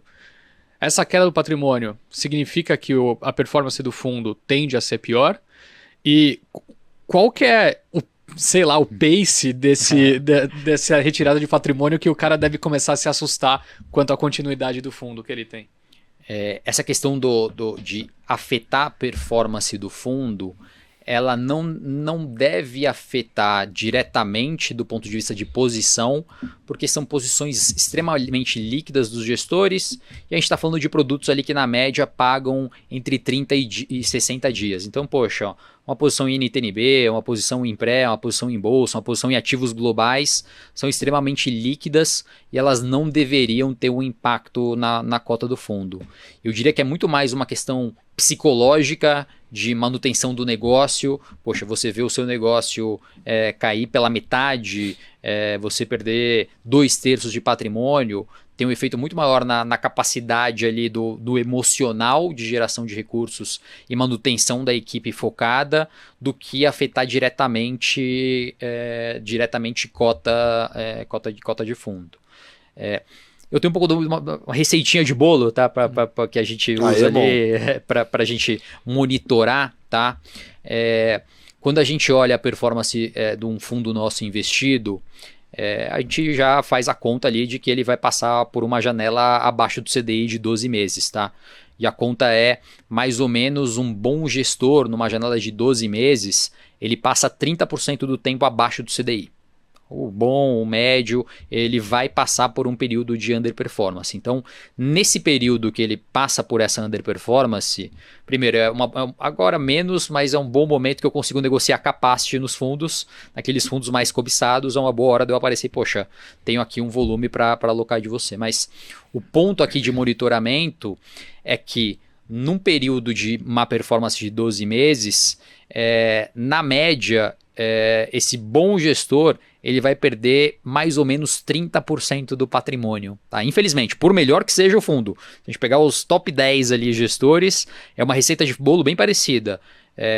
Uma boa parcela deles supera o CDI em mais de 70% do tempo em janelas de 12 meses, e uma boa parcela desses gestores, quando vai mal, ele perde mais ou menos 30% do AUM. Então o nosso trabalho ali infelizmente, quando perde ali até mais ou menos 30%, 35% do AUM, beleza, business as usual é o padrão do comportamento do investidor. A hora que começa a atingir um patamar mais próximo dos 50%, aí a gente tem que botar o time em campo e entender um pouco mais do que está acontecendo na casa, o que pode ter impacto nos investimentos, nas pessoas. Então é um pouco dessa receitinha que a gente tem ali para acompanhar a indústria. Então é como se você estivesse pilotando um avião ali, tem todo os aparelhos, e a hora que começa a se comportar de uma maneira anormal, que acende a luz, e aí você vai no granular lá perto para entender o que tá rolando. Do contrário, se tá dentro do padrão, você não obviamente que incomoda, mas você não vai ficar desesperado, tão preocupado, porque tá dentro do padrão. É isso, esses 30%, 35% é o esperado, tá? Ainda, olha, é um bom estudinho pra gente fazer, mas eu estou para falar que talvez seja uma exceção muito grande a gente ver um fundo multimercado underperformar por 12 meses e conseguir passar com patrimônio estável. Mas eu volto aí em próximos episódios aqui pra gente mostrar os números reais. Mas assim, comportamento médio, vai mal 12 meses, 30% do passivo vai embora, exatamente porque tomou a decisão de desinvestir. Então, para deixar claro, essa parte da você falou aí da perda do patrimônio, na verdade era o cliente do fundo, né? O cotista resgatando isso dinheiro. Aí. Não é retorno, é 30% de resgate. De resgate que ele levou, um terço ali foi embora num período ruim. Um terço vai embora. Vai mal, um terço vai embora. Não tem jeito. E esse ciclo se repete, as teorias de conspiração se repetem. E o nosso exercício aqui é ficar fazendo conta para ver se uma hora a teoria da conspiração pode virar verdade. E a gente tem que ser rápido para se movimentar. Perfeito. Agora eu queria tentar trazer um pouco de conclusões aqui para esse debate que a gente estava tendo até agora. Aí a primeira que eu tenho para você, Anversa, é o seguinte: a gente falou aqui um pouco de asset allocation, né, e dessa história das alocações estruturais. Você mostrou até uma regressão ali, numa fronteira eficiente nos últimos 10 anos, né, uma década. Então uma alocação de longo prazo nessas classes de ativo, né, que o investidor deveria fazer, né? Mas olhando para esse momento atual, e em cima daquela brincadeira lá do painel, esse comportamento, então, que a gente está vendo dos multimercados, ele deve ser tratado como normal e nada deve ser feito? Ou você fez alguma coisa nas carteiras da XPA em relação a isso? Especificamente dos multimercados. Essa questão de normal nunca pode ser tratado como normal, é um movimento de drawdown da magnitude que a gente está vendo. Né? Então acho que traz reflexões, traz estudos, traz análises nossas quando a gente pensa na nossa composição de fundos multimercados. Pensando em termos de posição, a gente já é bem diversificado, já não concentra demais posição em nenhum fundo, gosta de trabalhar com uma carteira que compõe ali 8, 10 fundos pelo menos ali no fundos de multimercados. Isso não trouxe nenhuma implicação para a forma que a gente compõe portfólio. A reflexão que a gente está tendo com os investidores você está disposto a ter dentro do seu portfólio um asset allocation que compõe fundos multimercados de alta vol e que vai te entregar esse CDI mais 4, ou dentro do seu asset allocation, você quer, com esse patamar de juros mais baixo, a gente consegue compor um portfólio buscando menos risco e, obviamente, entregando um nível de retorno mais baixo. É essa fase que a gente está de conversas com os investidores, entendendo que é um período mais duro, que os juros vão ficar mais altos por mais tempo. Então é um pouco mais nessa linha de adequar o multimercado dentro da carteira do cliente para ver se efetivamente ele está com a composição adequada ou se efetivamente ele tem que correr menos risco porque a situação de vida dele mudou, o horizonte dele mudou. Então é muito mais uma conversa de asset allocation do que uma preocupação específica com a classe de ativo. E eu adorei que você comentou ali muito rápido. Você falou, nesse momento também aparece uma boa oportunidade de aproveitar a capacity das gestoras, né? Para quem não sabe, os melhores fundos da indústria, na média, passam boa parte do tempo fechados para captação de novos recursos. E a gente só falou de desgraça aqui no episódio de hoje, basicamente. Mas eu queria ter alguma coisa de um outro olhar, né? Tem dois tipos de pessoa no mundo, gente que vê problema e oportunidade. Vamos olhar agora do lado da oportunidade. É um momento de oportunidade também, ou seja, óbvio, é difícil porque você precisa ter caixa para aproveitar, né? Mas, levando em consideração que você tenha, é um momento de oportunidade também? Sempre reforçando aqui que eu não acredito em market timing de fundo, eu acredito no que a gente olhou ali em asset allocation, o benefício de você investir isso por 10, 15 anos. Mas agora falando em oportunidade, a gente está numa oportunidade de excesso de oferta de excelentes gestores que quando você estica um pouquinho mais o horizonte, são capacities que na euforia de mercado são capacities super restritos e assim, a lista é bem farta aí de produtos e estratégias de times e negócios que são extremamente vencedores, não estão numa janela tão ótima de performance, mas estão super acessíveis para o investidor alocar capital. Então eu diria que agora a gente está numa rodada de ofertas e promoções de bons gestores que estão com uma janela ok, mas que estão abertos para o investidor investir. E o que acontece, né? Depois a performance vem, os fundos fecham para captação e todo mundo fica batendo na porta querendo alocar o dinheiro no gestor. Eu penso um pouco o contrário, né? Eu fujo um pouco da onda quando tá aquela euforia e todo mundo mandando dinheiro de uma vez. Eu gosto de tratar melhor esses fundos ali que estão com esse saldão aparecendo ali para alocar. Eu não sei se você lembra, H. Acho que até você aproveitou isso aí um pouquinho. Até na época do bônus ali rolou e tal. Assim, era meio confuso até, porque você recebia mensagem quase todo dia de uma gestora muito boa, com um fundo específico ali muito bom, que normalmente estava fechado, aberto. Então, sei lá, Verde, SPX, Legacy, todo mundo foi abrindo fundo na mesma sequência ali, então você tinha a oportunidade de virar cotista. É engraçado, por exemplo, o pai do Nogueira, que mora comigo, é cotista do Luiz Stuberger agora, só porque o fundo abriu, ele aproveitou, e é um negócio assim, que é muito curioso, né, porque a gente fala disso, mas a oportunidade não é em relação à cota dos fundos, mas sim a possibilidade de investir nessas casas tão restritas, né. E pensar que o Stuberger devolveu o dinheiro há 10 anos atrás, né? Um quarto do patrimônio do fundo foi devolvido para os cotistas na época, porque ele não estava enxergando liquidez no mercado, achava que o tamanho já deveria ser um pouquinho menor, então há 10 anos atrás o Stuberger estava devolvendo dinheiro para os alocadores. Loucura. O mercado muda muito. Você vai falar? Se ele devolver agora de novo, o que você vai fazer no dia seguinte com a linha? Vai ser uma situação meio complicada, entendeu? Vai dar um medo, né? No meio desse fogo cruzado, se ele devolve dinheiro porque ele não tá enxergando liquidez na frente de novo, pra mim é igual o Fed cortar juros 2 semanas antes, entendeu? Exato. Se o homem tá vendo alguma coisa, coisa boa não é. Mas ele abriu pra captação recentemente. Então tá vendo oportunidade, gente. Tá tranquilo. Certo, tá tudo bem. Paz no morro. Agora, assim, Anversa, a gente falou essa última pergunta que eu tinha feito ali do patrimônio dos fundos, né, como acompanhar e tomar a decisão se você deve permanecer, se algum risco está sendo criado. Eu queria trazer essa analogia, mas não focado agora em patrimônio, sim, dado todo esse contexto negativo que a gente demonstrou do cenário atual e como isso às vezes se transforma numa oportunidade. Eu queria enxergar o lado meio vazio do copo de novo, assim.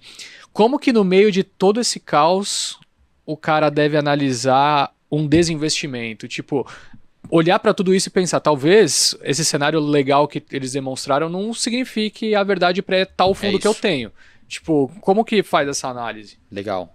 A gente tratou aqui nessa última hora o asset class multimercado, né? Mas pensando na indústria, tem os outliers, tem os que estão fazendo esse trabalho de investimento e cada vez mais se desafiando nesse universo difícil, mas tem, de mais de 900 assets, tem as que vão underperformar. E aí é um trabalho de diligência, um pouquinho mais complexo, mas que ele envolve tanto a parte quantitativa quanto a parte qualitativa. O quantitativo acho que a gente falou bastante aqui, né? Avaliar a performance do fundo nas janelas mais longas, avaliar nível de volatilidade do gestor, se aumentou, diminuiu, se ele tem um padrão de volatilidade histórica, comportamento do passivo de investidores. Acho que o quant a gente falou bastante. O segundo ponto, o peso é tão importante quanto a parte quantitativa, é o quali, é entender se você comprou o fundo e o time tá todo lá, né? Poxa, eu comprei aqui o Liverpool não classificou para Champions, mas poxa, tá o Klopp lá, tá o Salah, tá todos os membros aqui que eu comprei do Liverpool, eles estão lá no time. Acho que vale mesmo para a gestora, né? Poxa, o técnico, o gestor continua o mesmo, o atacante é o mesmo, o trader é o mesmo. Então acho que o trabalho aqui qualitativo do gestor é o que eu mais valorizo, tá? Que são as pessoas. As pessoas estão lá, acho que é uma boa forma, é um bom indicativo para o investidor que é mais difícil acessar a informação. Obviamente, os podcasts ajudam esse tipo de coleta de informação, mas é entender o organograma, quem são as pessoas, quantas pessoas estão envolvidas no processo de decisão, como é que como e onde esse gestor opera, como é que funciona a filosofia de investimentos do fundo que eu estou comprando. É um fundo que ele é o global macro, que a gente acabou dando mais ênfase aqui na nossa conversa, mas é um fundo de arbitragem que opera M&As no Brasil e no mundo, ou é um fundo long short neutro. Então entender também como que esse time ele gera retorno e qual que é a estratégia dele que está por trás. Então assim, é um trabalho mais extenso, né? Eu gasto 18 horas do meu dia aqui dedicados a esse tipo de coisa, o tempo inteiro aqui avaliar e acompanhar esses gestores, mas acho que para quem está acompanhando ali na ponta final, ter até o questionamento com o próprio intermediário, né? A pessoa que está, o assessor, a pessoa, o consultor, poxa, teve alguma mudança na equipe do fundo que eu estou investindo? O gestor tem respeitado os limites de risco de uma maneira adequada? Eu acho que são perguntas que não acontecem, né? Na verdade, está todo mundo interessado em saber por que perdeu dinheiro e qual o posicionamento. Mas tem perguntas que são muito mais importantes até a serem feitas sobre estrutura de partnership, governança, processo de investimento, que são as perguntas a serem feitas quando você está investindo no fundo. Tem uma sugestão aqui. Manda. A área do Anversa, a galera mexe nas planilhas como ninguém, né? Sim. Ali, papo de programação, você fala, putz, os caras são diferenciados. Vocês já pensaram em fazer um robozinho, ficar monitorando as pessoas que trabalham em tal lugar, no LinkedIn, alguma coisa assim? Hoje em dia, eu acho que é possível fazer não esse tipo de coisa. Será que não? Assim, ao vivo, velho. Talvez já esteja... Eu soltei uma dessas? Soltou. Você foi... Ainda bem que hoje dá pra cortar, hein, mano?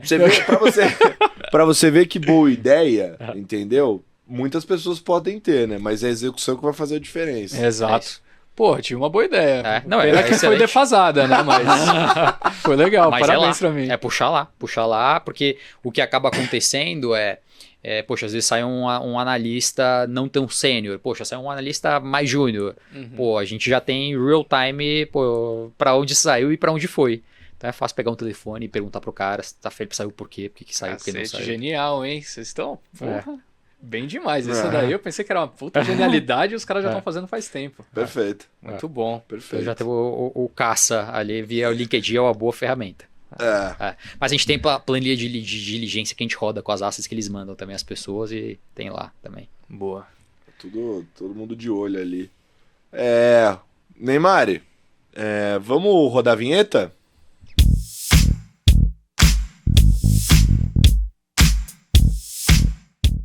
Aqui pro Ping Pong, para você que está pela primeira vez aqui, perguntas e respostas rápidas do tamanho de um tweet, Henrique Stetter. 280 caracteres, meu rei? Rapidinho, curtinho. Então, bom, começando com a clássica pergunta, né, do livro que vai para nossa biblioteca dos gestores. Então você vai lá, @StockPickers_ no nosso Instagram, clicou lá no link da bio, tem um linkzinho na biografia, você clica, vai abrir a biblioteca, tem todos os livros desde o primeiro episódio, tá? O Anversa também tem livro lá já, mas hoje ele vai dar mais um lá para nossa biblioteca. Então, Anversa, um livro. Como o tema é alocação de capital e fundos, tem um livro do Ted Seeds, trabalhou no Endowment de Yale, podcaster também grava podcast, mas podcaster do mercado americano. Ele tem um livro chamado Capital Allocators, que tem as perguntas a serem feitas, conta um pouco dos dilemas, né? Também é uma forma de você encontrar os dilemas aqui no Brasil, olhar os dilemas lá fora, Perfeito. São bem semelhantes.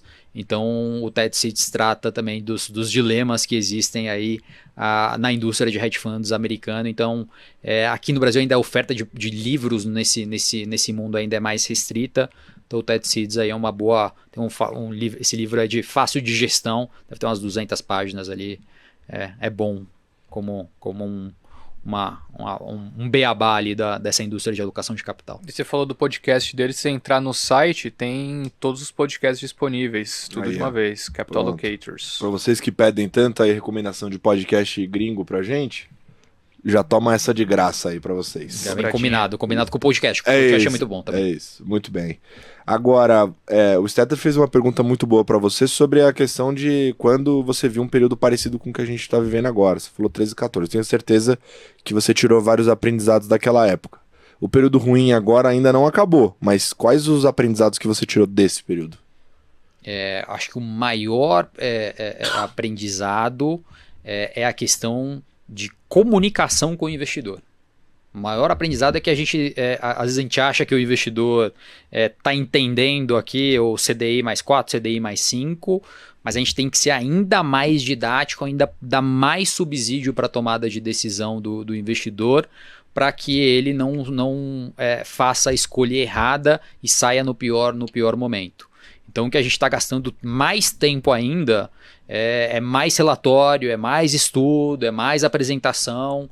Eu acho que o desafio que nós temos aqui como alocadores de capital é fazer com que o investidor tenha a melhor experiência de investir num fundo mais arrojado, menos arrojado, e para ele ter essa melhor experiência a gente tem que proporcionar conteúdo, tem que proporcionar conhecimento para o investidor. Não dá só para a gente chegar na frente e falar do S&P, da bolsa, tá caindo, tá subindo, do cenário político. A gente tem que trazer mais base quantitativa, ouvir o investidor, ouvir os mitos e tentar quebrar os mitos, né? Porque senão às vezes nós mesmos acabamos repetindo as frases que a gente escuta e não necessariamente elas têm comprovação científica para tomada de decisão. Então, comunicação faz muito parte do jogo nosso aqui na XPA. O que esperar da indústria daqui em diante? Tem as projeções de curto prazo e tem o estrutural de longo prazo. As projeções de curto prazo, quando eu olho para os próximos 12 meses, os investidores reduzindo o risco, é uma indústria que deve, infelizmente, perder patrimônio motivada por conta da performance recente. Quando eu estico o horizonte, quando eu olho para o Brasil para os próximos 5, 10 anos, aos trancos e barrancos a gente passa de ano, a gente consegue resolver aqui os nossos problemas, e aí o espaço é muito grande para a gente voltar para a conversa que a gente teve em 2019 e voltar a uma dinâmica positiva de diversificação de patrimônio. A gente acabou nem falando, né, mas tem um universo de fundos de previdência que aí é uma mudança ainda mais recente. Os fundos de previdência, eles melhoraram a legislação em 2019. Então é super recente os fundos, os hedge funds aqui no Brasil, oferecendo produtos previdenciários para os investidores pessoa física aqui no Brasil. Então tem uma revolução acontecendo na previdência que, mais uma vez, está sendo impactado por essa ondinha aqui de curto prazo, mas cada vez mais a gente vai ter produtos, né? Estamos indo agora para essa dinâmica do come cotas em fundos exclusivos e tal. Tem fundo, você pode comprar um fundo multimercado, previdenciário, 10% de come cota, quer dizer, 10% de imposto no prazo de 10 anos e sem come cotas. Então tem muita coisa legal acontecendo, que obviamente agora a gente tem que gastar saliva, slides, apresentações para explicar o que está acontecendo, mas quando eu estico um pouco mais o horizonte, poxa, eu acho que a gente vai começar a ver produtos previdenciários de multimercados ganhando mais espaço no portfólio dos investidores, que por incrível que pareça, né, a concentração maior de previdência está em renda fixa, em ativos mais conservadores, quando deveriam ser a classe de ativo com prazo mais longo e produtos mais arrojados, né? Você é um dos principais alocadores do mercado há alguns anos já e foi o responsável aí por assinar os primeiros cheques de muitas casas, que é o que a gente chama no mercado de seed money, né? E aí eu queria te fazer uma pergunta, né? Ninguém vai saber exatamente todas as gestoras que você já fez seed, então não vai ter aquele problema que rola com os gestores de ações do ciúminho, de não poder falar de um, falar do outro, né? Com você a gente não vai ter esse problema, então eu queria saber... Eu queria uma alocação que você fez com essa característica, ou seja, você foi um dos primeiros cheques ali, que te surpreendeu ao longo do tempo. Poxa, é difícil, eu vou ter que pensar. Vai pensando, uma casa que você... porque o trabalho de seed, para quem não entende, né, o alocador ele faz um investimento inicial logo quando a gestora nasce, praticamente. Então, é um trabalho qualitativo muito profundo, você precisa conhecer muito o histórico das pessoas ali, como é que tá formado o societário da asset, né, da gestora, para ver se vai dar certo, para aí você assinar esse cheque. É um cheque que, obviamente, é pequeno no início, né, porque também é um investimento dentro desse contexto de um pouquinho mais de risco, digamos assim. Mas é um projeto, você tá lá apoiando esse projeto, que pro alocador é bom, porque se o projeto dá certo, imagina você foi um dos primeiros investidores da Atmos, por moral, exemplo. Né? O dia que a Atmos abrir de novo para captação, que é um fundo que tá sempre fechado, ele vai te ligar para perguntar se você não quer, porque você acreditou nele lá atrás. Sim. Então até é uma questão de relacionamento. Eu queria saber das gestoras aí, pode ser um exemplo só, de qual te surpreendeu. Vou colocar uma que tem me surpreendido, obviamente tem um pouco do efeito performance nisso, mas uma casa que tem conseguido crescer o patrimônio de uma maneira bastante sustentável, que é a Capstone, que é um grupo de pessoas oriundo da SPX, que já teve experiência juntos trabalhando na Bahia, né, na tesouraria, depois no banco, na asset do BBM. Poxa, performance boa, time trabalhando bastante tempo juntos e um crescimento gradual, tá? Que eu diria hoje que é uma das grandes preocupações que eu tenho nesse mundo multimercado, que são os crescimentos acelerados, né? Poxa, o 0 a 10, o 0 ao 20, o 0 ao 40, quando isso acontece de uma maneira muito acelerada, eu fico um pouco mais preocupado com esse crescimento, o quanto a experiência do cotista acaba sendo uma experiência boa, porque eventualmente quando cresce muito rápido, eventualmente ele pode entrar num período que o fundo pode ficar com uma concentração muito grande de investidores que podem passar por uma janela ruim, e aí ao invés de ser aqueles 30% de resgate, ser 50%.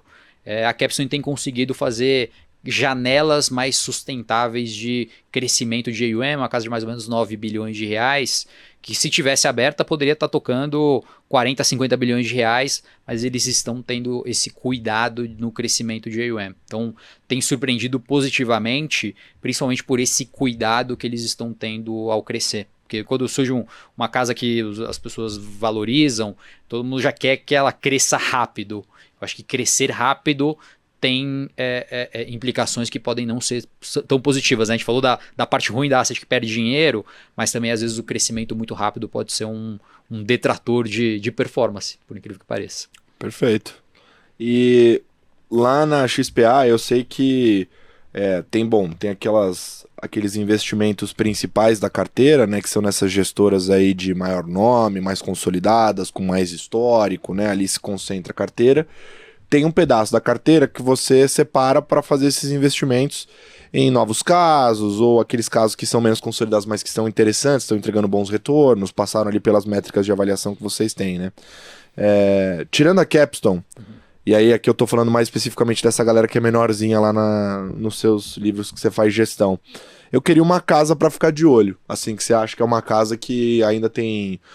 pelo menos pela sua expectativa, olhando para a história até aqui, que você acha que tem ainda muito para crescer, tem muito para conquistar ainda, uma casa ali para a gente ficar de olho. Mais uma vez dando disclosure, estou sempre olhando quem é o técnico, o CIO, o gestor. Esse olhar sempre tem que estar sujeito a uma eventual mudança de equipe, mudança de trader. Pode mudar de opinião, né? Essa isso fica registrado aqui, mas ele tem algumas condições importantes, que é manutenção da equipe e manutenção da filosofia de investimentos. Tá? Então são dois indicadores aqui que eles andam juntos e são super importantes para a gente monitorar e acompanhar. Dentro desse universo de assets mais novas, os cheques são mais difíceis de sair, a gente está apertando um pouquinho mais os botões por conta ainda de enxergar que é um cenário que vai ser mais difícil captar recursos, mas dentro desse universo eu acho que a ACE está se despontando como uma casa que pode competir aí com esse universo aí das assets maiores. A galera da ACE escuta bastante Stock Pickers, eles certeza vão ficar felizes pra caramba com esse comentário do Anversa. Mas é isso aí, se vocês quiserem acompanhar essas opiniões na ponta, só tem um jeito. É sendo cotista do Anversa, entendeu? Não vem achando que ele vai ficar aqui vindo aqui toda hora falar pra você quando ele mudou. Abrir o jogo, não, né? Quando ele mudar de ideia sobre alguma gestora, ele passa aqui pra falar que ele mudou. Não, vira cotista lá do Anversa, tem os fundos portfólio da XPA, que ele faz gestão, né? Além, obviamente, das carteiras administradas e outras várias ferramentas financeiras que não é pro meu bico nem pro do Stetter, por isso a gente comenta menos. Faz parte. Porque a gente não é cliente private, né? Então a gente não tem esse tipo de veículo. Mas pra você que tem potencial, já chegou lá? Então, você pode acessar por lá, Mas, para você que é mero mortal como eu e o Stetter, tem a família Selection, tá? Que está disponível nas plataformas aí da XP, inclusive o Selection Stock Pickers, que é o nosso fundo, é de gestão lá da XPA. Então ele está lá dentro do time de gestão, seguindo os mesmos processos e bebendo da mesma fonte, da mesma equipe que trabalha lá com a Anversa para fazer a seleção dos fundos que vão para nossa carteira. E sabe o que é legal de um momento como a gente vive? É difícil falar o termo legal, mas exatamente nesse teu ponto do capacity, hoje em dia a gente consegue deixar a carteira do investidor pessoa física muito parecida do ponto de vista de nomes e fundos do que um investidor institucional, do que um investidor das grandes famílias que a gente atende na XPA, justamente porque os capacities vão surgindo e a gente consegue deixar uma carteira ainda mais uniforme para o investidor pessoa física, obviamente atendendo ali os critérios de produtos investidor geral, investidor qualificado, então tem a questão de regulação que não nos deixa montar um portfólio igual o investidor profissional versus o investidor pessoa física, mas as carteiras estão extremamente semelhantes. E fundos que são pouquíssimo acessíveis ali, né? Se você pegar, por exemplo, a carteira do nosso fundo, Selection Stock Pickers, tem Esquadra, tem Atmos, tem Dynamo, tem Oceana, né? Tem Sharp, tem nomes ali no meio que passam boa parte do tempo com os fundos fechados. Também, especificamente, os veículos que a gente tem, porque, por exemplo, eu não fazia a menor ideia, mas tem fundo da Atmos, da Dynamo, que tem resgate de menos de 20 dias, entendeu? Aqui isso aí não chega pra gente, mas o Anversa tem, e tá lá na nossa carteira. Então isso que é legal, porque daí você consegue combinar vários fundos desses, né, e chegar com a liquidez que, por exemplo, o nosso fundo tem, que é de 30 dias. Então é interessante esse ponto e realmente é muito parecido com a carteira de qualquer investidor aí de grande família, family office, etc. A gente tem veículos muito parecidos ali. Muito bem. Tem mais alguma dúvida, Henrique Stetter? Não. Que aula, hein, Anversa? Estudo público agora aí, a galera vai adorar, a nossa audiência tá adorando quando vem com Sabe uma coisa que gráficozinho. acontece de vez em quando, que a gente nem sabe? Pegam uns programas nossos e soltam, tipo, numas aulas de faculdades, assim. Rola essa? Rola, já rolou na aula da minha irmã, por sinal. Essa, quando o nosso querido Anversa começa a explicar ali fronteira eficiente, pô, você que é professor aí de economia nas faculdades, solta na mão da garotada, né? Mas seja, coloca na tela. Mas também seja gente boa, manda pros seus alunos o episódio, manda a galera seguir o canal. Isso daí é o mínimo, né? Isso. Pô, você vai fazer um recorte aqui do nosso programa, usar na tua aula pra facilitar a sua vida e você não quer ajudar a gente também? Ajuda nós aí, meu. Mas é isso aí, usa mesmo, galera usa bastante, não só para investir, mas para aprender também. Sim. E hoje com certeza ficou com essa cara de aula, que até foi um ponto que aquele episódio com o Coutinho a galera elogiou muito. Acho que o Anversa fez algo muito parecido que a galera vai amar, eu tenho certeza. Anversa, obrigado por topar estar aqui com a gente hoje. Obrigado, um prazer estar aqui. Acho que é comunicação. Então, sempre quando o bicho apertar, forem criadas novas teorias e teses, contem com a gente aqui, mandem pra gente aí da audiência, poxa, acho que não funciona aqui, que a gente vai fazer conta e vai tentar investigar se faz sentido ou não a teoria. Perfeito. E o Anversa também é podcaster lá no Outliers, tá? Além do Carteiras do Condado, que ele tá sempre na nossa bancada aqui, que é o nosso programa mensal sobre fundos. Se você gosta do tema, vale a pena acompanhar também. Ele também apresenta lá o Outliers, que é dedicado 100% à indústria de fundos e com uma pegada diferente da nossa, porque os gestores vão lá para explicar um pouco de processo, de estrutura. Então é bacana porque complementa muito o que a gente faz. Quer conhecer mais a gestora profundamente? Pra você ter essa visão mais analítica sobre o fundo? Só ir lá no Outliers que o Anversa e o time lá vão te entregar isso. Beleza? Fechou? Vou passar a régua então. Valeu, Neymar, valeu, Tanacation, tamo junto. Semana que vem tem mais Stock Pickers. Um beijo. Tchau! Show me the money.